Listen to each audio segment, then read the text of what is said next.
Yes. But let's talk very quickly about your marriage, Yes. your divorce.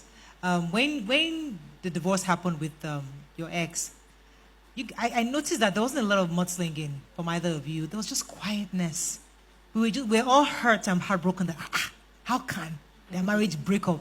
But they didn't tell us anything. People now social news are coming now, but we didn't hear from you. We didn't hear from him. Fast forward today, what would you say that experience has taught you or formed who you have become today?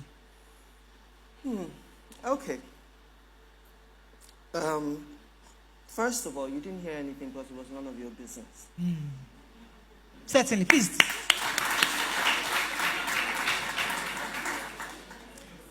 Two people come together, decide to get married. There's a celebration. If you do it right, you have a few friends and family around you and you carry on with life. Sadly, unfortunately, something goes on. You can no longer continue on the journey to life together. The only people you owe any explanation to, if at all, are those small family and friends that gathered on day one. You see this larger audience that you're performing for, they do not care.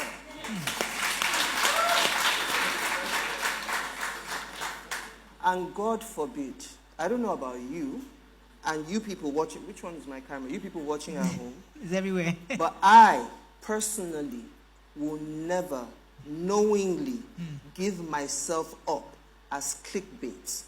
Why are you bleeding all over the internet, madam? And I'm talking to my sisters. You're not going to win. So who are you explaining your matter to?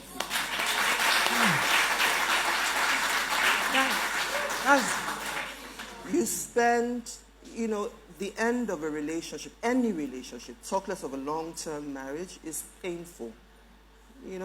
Whatever the circumstances, not apportioning blame, it is painful. One of the things you do, I don't know about anybody else, you second-guess yourself, you second-guess your judgment. Did I do right? Am I making the right decisions? Madam, you need to spend all that energy you're using to perform for an audience who doesn't care, to sit down, go deep within, understand what went wrong for the sole purpose of not making the same mistakes again. End of. Love it. End of. All that energy, you need to focus it on where you are going. Right. I love it. I posted something a long time ago, but the words resonated, so it stays. I said, Shebi, you been get where you did go before, Abi. You been get plans now. Before that situation happened, before you met that person. Ngwanu, carry on and go. Fantastic. As a